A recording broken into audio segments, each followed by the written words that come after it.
Hey guys, welcome back to my channel of JRF Nisha insights. तो आज हम पढ़ने वाले हैं रिसर्च एप्टीट्यूड के पीवाईक्यू का पार्ट 3, जिसमें हमने कल तक तो देखो काफ़ी कुछ किया था। कॉन्सेप्ट्स करे थे काफ़ी सारे पीवाईक्यू से रिलेटेड, पीवाईक्यू करे थे, उसमें जितने भी कॉन्सेप्ट आए वो हमने अच्छे से समझा था, है ना। तो आज हम करते हैं नेक्स्ट क्वेश्चन से। कल 10 तक किए थे ना, आज 11th करते हैं। रुको, ठीक है, यहाँ से स्टार्ट करते हैं। देखिए ये क्या कहता है, एक कॉन्सेप्चुअल हाइपोथेसिस। कॉन्सेप्चुअल हाइपोथेसिस क्या होती है? ये तो बिल्कुल इजी क्वेश्चन है। कॉन्सेप्चुअल हाइपोथेसिस क्या होती है? प्रेडिक्शन होती है, थ्योरी होती है, स्पूरियस रिलेशन, स्पूरियस मतलब कि नकली, फेक, या फिर टाइम ऑर्डर वाली होती है। तो कॉन्सेप्चुअल हाइपोथेसिस है वो एक थ्योरी होती है। हाइपोथेसिस देखो, कॉन्सेप्ट, कॉन्सेप्ट क्या होता है? कॉन्सेप्ट, थ्योरी, ये किस में आता है सारा? ये इंडक्टिव में आता है ना। कॉन्सेप्चुअल यानी कि थ्योरेटिकल, थ्योरेटिकल मतलब थ्योरी, ठीक है। प्रिडिक्शन अनुमान लगाना, स्प्यूरियस मैंने बता ही दिया आपको। अब आता है इंडक्टिव अप्रोच, जो है वो क्या कहती है? Inductive approach theory is generated out. Inductive approach से थ्योरी है वो कैसे जनरेट होती है, ये तो आपको अच्छे से हो ही जाना चाहिए। इंडक्टिव अप्रोच से हम थ्योरी कैसे बनाते हैं वो बताओ। ऑब्जर्व करके, रिसर्च करके, या फील्ड नोट करके, या अनदर थ्योरी से? कैसे बनाते हैं हम? इंडक्टिव डिडक्टिव मैंने आपको टीचिंग रिसर्च सब में इतनी बार करवाया, ये गलत नहीं होना चाहिए आपसे क्वेश्चन। इसका है कि ऑब्जर्व करके और रिसर्च करके। ऑब्जर्व करके, रिसर्च करके कैसे? कि इंडक्टिव अप्रोच में थ्योरी है जनरेटेड किस में से की जाती है? थ्योरी जनरेटेड रिसर्च करके। रिसर्च कैसे करते हैं हम? ऑब्जर्व करके। समझो इस बात को कैसे, मैं बताती हूँ आपको। स्टेप क्या थे अपने? स्टेप आपको याद है? इंडक्टिव अप्रोच में सबसे पहले क्या करते थे? ऑब्जर्व करते थे। क्या करते थे? ऑब्जर्व करते थे। ऑब्जर्व करके हम उसका पैटर्न देखते थे। पैटर्न देख के हम उसकी हाइपोथेसिस बनाते थे। लास्ट में क्या करते थे? हम थ्योरी को जनरेट करते थे। क्या करते थे? थ्योरी को जनरेट करते थे। इतना याद है ना आपको, है ना। थ्योरी को जनरेट करते थे। तो यहाँ पर क्या बोल रहा है कि इंडक्टिव अप्रोच थ्योरी, थ्योरी तो दी हुई है, वो जनरली आउट ऑफ किस में से आई है? थ्योरी किस में से आई है? थ्योरी है वो, ये हमने क्या करी थी यहाँ पर? इंडक्टिव रिसर्च करी थी ना। इंडक्टिव रिसर्च करी थी, तो वो कहाँ से आएगी? रिसर्च कर करके आएगी। रिसर्च क्या करा था हमने? हमने यहाँ रिसर्च करा था कि हमने दो पत्थरों को आपस में रगड़ा कर देखा, ऑब्जर्व करा, फिर उसका पैटर्न देखा, फिर उसकी हाइपोथेसिस बना के थ्योरी बनाई। तो थ्योरी तो यहाँ पे बनी पड़ी है ना। वो थ्योरी कैसे बनाई? हमने रिसर्च कर करके बनाई थी, ठीक है। ऐसे आई थिंक ये ना इंक थोड़ी ज़्यादा बड़ी हो चुकी है, इसकी थिकनेस थोड़ी कम कर दो, है ना। आपको अच्छा नहीं लग रहा होगा। देखिए 13th क्वेश्चन क्या कहता है? ये कहता है when a sample individually is observe, एक सैंपल है उसको इंडिविजुअली ऑब्जर्व कर रहे हैं हम, pre determined period of time में, स्ट्रक्चर्ड ऑब्जर्वेशन है, उसको क्या बोलेंगे? देखिए हिंदी बता देती हूँ। जब एक नमूनाकृत व्यक्ति, नमूनाकृत व्यक्ति है, उसको संरचित अवलोकन में पूर्व निर्धारित अवधि के दौरान देखा जाता है, तो उसको क्या कहेंगे? सैंपल इंडिविजुअल है, उनको ऑब्जर्व करा जाता है पहले से डिसाइडेड पीरियड में, है ना। तो उसको क्या बोलेंगे बताइए? फोकस सैंपलिंग, ऑब्जर्व, रैंडम, या पर्पसिव?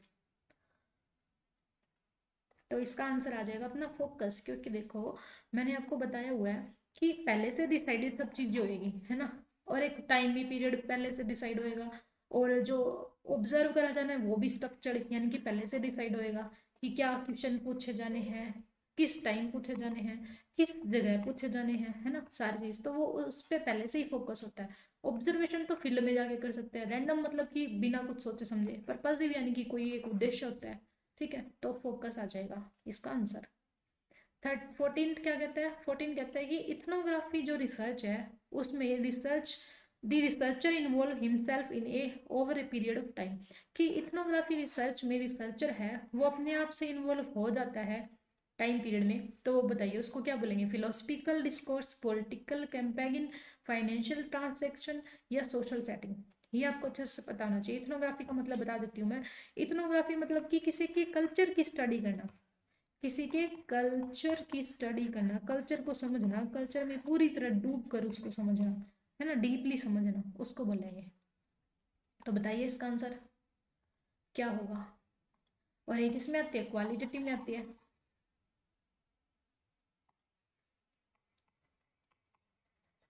तो इसमें आ जाएगा कि ये तो सोशल सेटिंग में की जाती है। अभी बताया ना मैंने आपको, किसी के कल्चर में डूब जाते हैं, है ना, कल्चर को समझते हैं। कल्चर में कैसे समझेंगे? क्या फिलोसफी झाड़ते झाड़ते पढ़े समझेंगे? नहीं ना। पॉलिटिक्स करते समझेंगे? नहीं ना, है ना। फाइनेंस देखते वक्त नहीं, सोशल सेटिंग में जाके सीखते हैं। अब देखिए 15th क्वेश्चन क्या कहता है, the double blind procedure is an effective solution to the issue of experimental bias in research. कि जो डबल ब्लाइंड प्रोसीजर है वो एक अच्छा इशू, अच्छा सॉल्यूशन है। डबल ब्लाइंड प्रोसीजर एक अच्छा सॉल्यूशन है किस प्रॉब्लम का? कि एक्सपेरिमेंटल बायस ना आए रिसर्च में, एक्सपेरिमेंटल बायस ना आए रिसर्च में, उसका बढ़िया सॉल्यूशन है डबल ब्लाइंड। ये बताइए, फिर मैं आपको बताऊंगी डबल ब्लाइंड का मतलब। Procedure of experimental bias can also be solved by non-verbal cueing the participants। कि जो प्रॉब्लम है एक्सपेरिमेंटल बायस की, क्या वो नॉन वर्बल क्यू से भी हो सकती है हल? तो इसका आंसर आ जाएगा कि फर्स्ट तो ठीक है, लेकिन सेकंड गलत है। क्यों गलत है? क्योंकि जो डबल ब्लाइंड होती है ना, वो बिल्कुल ही बढ़िया सॉल्यूशन होता है ताकि रिसर्चर है वो बायसनेस ना करे, ठीक है। और जो सिंगल ब्लाइंड होती है, sorry, the procedure of experimental bias को रोकने का ये कह रहा है कि नॉन वर्बल क्यू दे दो, यानी कि इशारे कर दो, तो वो सही सॉल्यूशन है। नहीं, वो तो गलत बात है भाई। इशारे थोड़ी ना है, पूर्वाग्रह देखो, संकेतों द्वारा, गैर मौखिक संकेत है, मतलब बोलकर बायसनेस ना करो, इशारे कर कर करके बायसनेस कर दो। चीटिंग करवानी है उसको बस इशारे करके करवा लो। तो ये कोई हल थोड़ी ना है कि बोल के नहीं करेंगे तो इशारों से चीटिंग करवा लो, वो तो गलत बात हुई ना। तो फर्स्ट ठीक है, सेकंड गलत है, ठीक है। तो यहाँ पर अपने को चीटिंग करवानी नहीं, चाहे वो बोल के चीटिंग करनी हो, चाहे वो इशारों से करनी हो, ठीक है। तो यहाँ यहाँ पर क्या बोल रहा है कि इशारों से, नॉन वर्बल से हम अगर बताएंगे किसी को तो वो सॉल्यूशन होएगा, जबकि सॉल्यूशन नहीं है, वो गलत बात है। अब सिंगल ब्लाइंड डबल ब्लाइंड क्या होते हैं? सिंगल ब्लाइंड जो होता है, सिंगल ब्लाइंड, उसमें क्या होगा, जैसे यहाँ पर मैं मास्टर शेफ का दूंगी, यहाँ पर इससे ही फिट बैठता है ना। मास्टर शेफ का ये दो पर्सन है ना, इन्होंने खाना बनाया है ना। इन दोनों ने देखो सिंगल ब्लाइंड आया ना यहाँ पे, वो भी ब्लाइंडिंग इफेक्ट था, तभी मैंने वहां पर एग्जांपल दिया था। वो सिंगल ब्लाइंड का था, ये डबल का। यहाँ पर ये दो बंदे, ये ए ये बी, मास्टर शेफ में जैसे होता है, ये खाना बनाते हैं। लेकिन क्या है, रिसर्चर को पता है कि कौन सा खाना किसने बनाया है, तो ये इसको टेस्ट टेस्ट करवाएंगे। तो हो सकता है ये रिसर्चर है, इसको ए पर्सन है ना बहुत ज़्यादा पसंद हो, तो वो बोल देगा कि ए ने बहुत बढ़िया बनाया है, बी ने कम बढ़िया बनाया है ना। ऐसे हो सकता है ना, रिसर्चर बायस कर सकता है ना।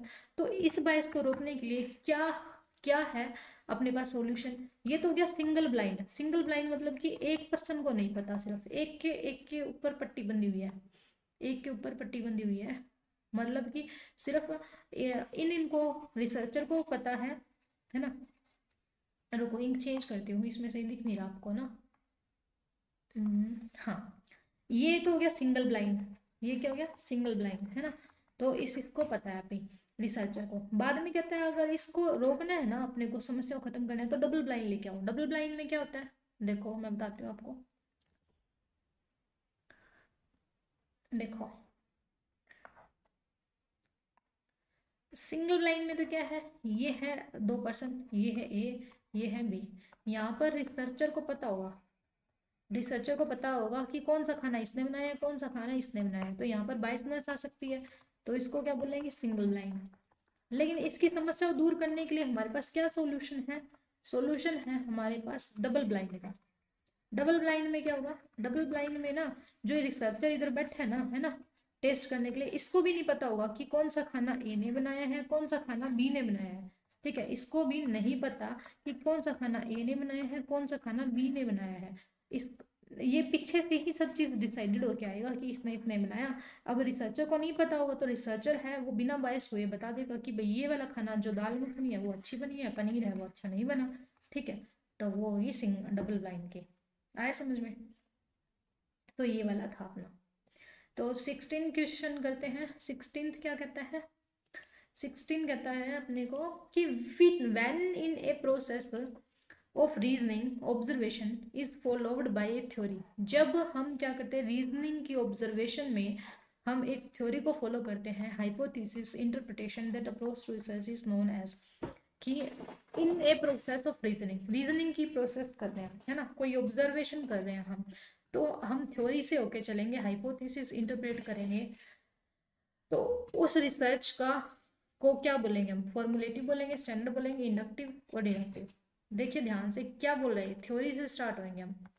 किससे स्टार्ट होंगे, थ्योरी से स्टार्ट होंगे, और फिर ऑब्जर्व करेंगे, हाइपोथेसिस बनाएंगे, व्याख्या करेंगे, तो उसको क्या बोलेंगे हम, तो हम बोलेंगे इसको इंडक्टिव। क्यों बोलेंगे इंडक्टिव, देखो क्या बोला इसने, in the process of observation, observe करा हमने, फिर हमने क्या करा, थ्योरी बनाई, ऑब्जर्व कर करके थ्योरी बनाई, फिर हमने हाइपोथेसिस देखी, इंटरप्रिटेशन देखी।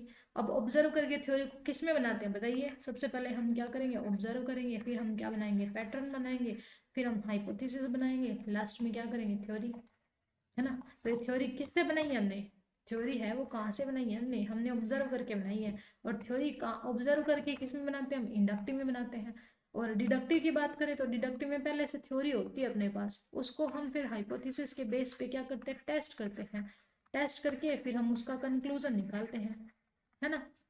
तो अगर ऐसे करते, थ्योरी है उसको हमने हाइपोथेसिस के बेस पे टेस्ट करा, फिर कंक्लूजन निकाला, तो वो किस में आता, वो आता डिडक्टिव में। अब क्या पूछा इसने, इसने बोला है कि ए process of raising observation, observation observe कर करके हमने थ्योरी बनाई, फिर उसकी हाइपोथेसिस बनाई, इंटरप्रेट करा, तो वो किस में आ जाएगी, इंडक्टिव में।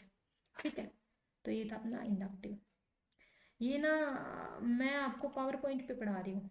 अब इतने दिन मैं आपको किस पे पढ़ाती थी, इतने दिन आपको मैं पढ़ाती थी पीडीएफ फॉर्म में, रुको एक मिनट, ये कहाँ गया, इतने दिन आपको मैं किस पे पढ़ाती थी ना, मैं एज में पढ़ाती थी, गूगल एज में। तो उससे क्या है, पेन की निब है उसमें पतली होती है, इसमें अब थोड़ा मैंने जूम करा हुआ है तो मोटी मोटी पिन होगी, तो इसमें लिखना भी थोड़ा सा टफ है, क्योंकि इसमें बार बार पेन वगैरह चेंज करना पड़ता है, तो थोड़ी सी दिक्कत आती है। बट इसमें क्या है, आपको अच्छे से दिख जाता है, देखो पूरा बड़ा बड़ा दिख रहा है ना, उसमें थोड़ा छोटा दिखता है। देखिए 17 क्वेश्चन, ओहो, इसमें ये भी प्रॉब्लम है कि स्लाइड जब भी चेंज हो जाती है पता नहीं चलता और आपको आंसर दिख जाता है, चीटिंग नहीं करनी है आंसर देख के, ठीक है ना। If a research is done to find out behaviour and attitude by analysing existing record other material, it is known as, ये कहते हैं एक ऐसी रिसर्च कर रहे हैं जिसमें हम किसी के बिहेवियर को, किसी के एटीट्यूड को एनालाइज कर रहे हैं, लेकिन उसके पहले से रिकॉर्ड मौजूद है, पहले से जो रिकॉर्ड मौजूद है, पहले से जो हमारे पास मटेरियल है, उसके बिहाफ पे हम किसी के एटीट्यूड को, बिहेवियर को स्टडी कर रहे हैं, एनालाइज कर रहे हैं, तो वो कौन सी रिसर्च होगी, past research, non observation, non participant, या फिर आर्काइवल रिसर्च,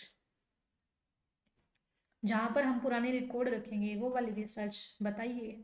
उस रिसर्च को पढ़ के कौन सी रिसर्च करते हैं, तो उसको करते हैं अर्वाइकल रिसर्च, अर्वाइकल, सॉरी, टंग ट्विस्ट होगी, अर्काइवल नहीं मतलब, हाँ अर्काइवल ही है, अर्काइवल है।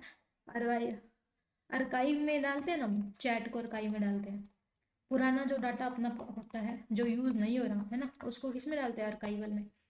मेरे को लगा मैंने गलत बोल दिया लेकिन अर्काइवल ही बोला था, हाँ ठीक है, अर्काइवल रिसर्च पास,